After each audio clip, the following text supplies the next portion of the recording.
Byrne and Bobby Cannavale have been together for over a decade, share 2 children, work in the same industry, and call each other husband and wife. But here's the twist. They're still not legally married. Yes, really. And their story is actually pretty refreshing by celebrity standards. Rose and Bobby were introduced by mutual friends back in the fall of 2012. At the time, Byrne was finishing up Damages, and according to people around them, the spark was obvious almost immediately. Glenn Close, her co-star, even recalled that their chemistry was remarkable. You know when people say a couple just clicks? Apparently, this was very much that situation. She's the kindest person I've ever met in my life by a million. Aww. So that's my favorite thing about her, and her voice, and her sense of humor, and she's a good laugher. By 2013, Rose and Bobby were red carpet official, smiling for cameras at the CFDA Fashion Awards in New York. And from there, their personal and professional lives started overlapping pretty fast. Rose and Bobby first appeared together on screen in Adult Beginners in 2014, and that was just the start. They went on to work together in Annie, Spy, Seriously Red, Ezra, and a few other projects. And if you're wondering whether working together puts pressure on a relationship, Byrne has been pretty open about it. As she put it, acting is a very intense thing you can experience together. It's not for everybody, but I think he's such a great actor. And in another interview, she summed it up just as clearly. Working with my husband, it's exciting, challenging, terrifying, but that's why I'm doing it, you know? But it's always a good time working with Rose. She makes me laugh like no one else. And off-screen, their connection grew even stronger. The couple welcomed their first son, Rocco Robin, in 2016. "We just love the name," Cannavale told people at the time. "His middle name is Rose's dad's name, Robin, and we like the way it rang together." Have you guys gotten any sleep? Because your baby's 1 year, Rocco? He's 1 year, Rocky. Very little sleep. Still very little sleep. But we're getting along okay. Do you trade off? Like you sleep and then I'll sleep? Oh yeah, or? It's all about the trade-off. A year later, their second son, Raphael, was born.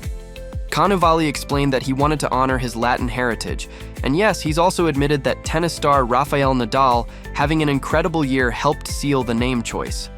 Inspiration comes from everywhere, apparently. Bobby is also a dad to an adult son, Jake, from his previous marriage, and fatherhood has clearly changed him. "I have 3 sons. I would do anything for them," Cannavale shared in 2024. "I used to be a workaholic. Then I had these 2 little boys in the last 8 years. They need me. I don't get that feeling on a movie set. On a movie set, they don't need me." Rose, on her side, has been refreshingly honest about motherhood too. "Every day, every hour, I'm like, what is happening? I am learning on the job," she shared in 2018.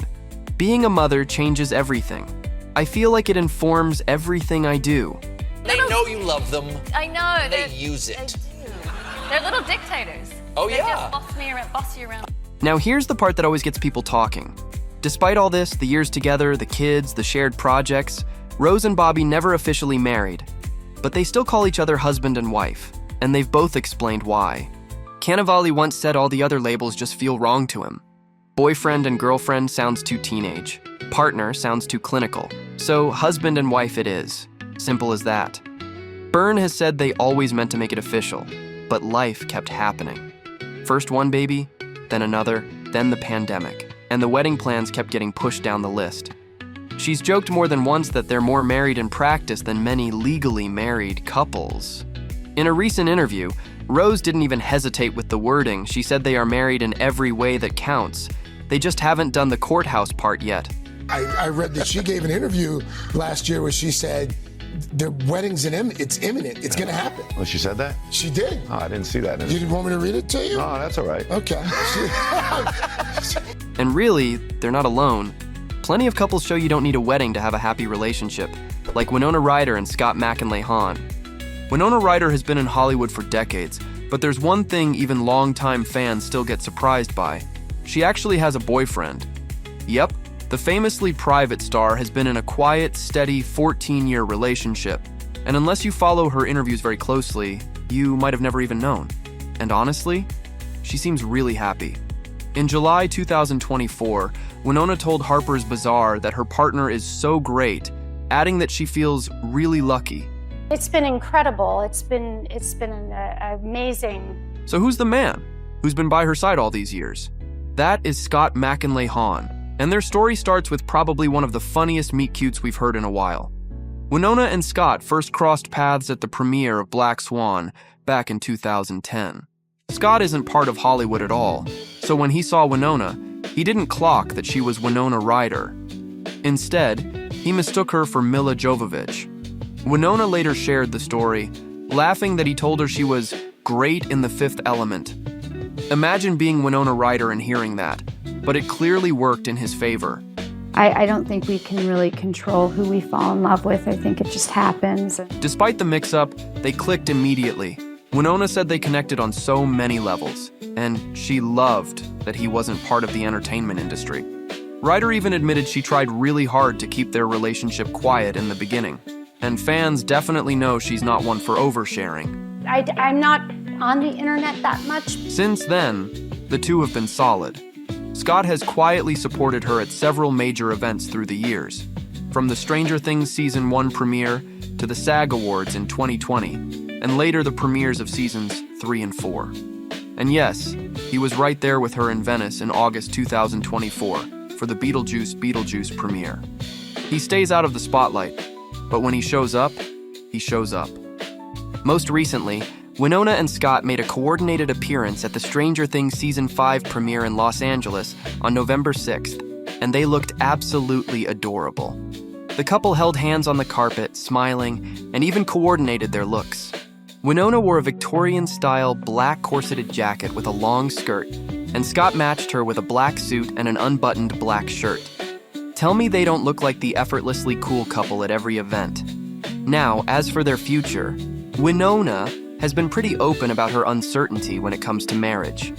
In a 2016 interview, the actress shared she wasn't sure she'd ever walk down the aisle, saying, "Marriage? I don't know. I'd rather never have been married than been divorced a few times. Not that there's anything wrong with divorce, but I don't think I could do it if that was a possibility." She added, "When your parents are madly in love for 45 years, your standards are really high." Well, with that kind of example at home, it's completely understandable. So who exactly is Scott McInlay Hahn? Time for a proper intro. He's a fashion designer and co-founder of the eco-conscious clothing brand Loom State. He's deeply involved in sustainable fashion and has been long before it became trendy. His brand uses certified organic cotton to reduce environmental harm, and he's talked openly about wanting to build a business that's both responsible and profitable. He even helped design Chipotle's uniforms back in 2012. The couple reportedly lived together and split their time between New York City and Los Angeles, though Scott's an East Coast guy at heart. He grew up on Fire Island and later moved to Brooklyn, where the industrial, artsy vibe shaped a lot of his lifestyle and work. Even his Williamsburg building was designed with reclaimed materials. He really lives what he preaches.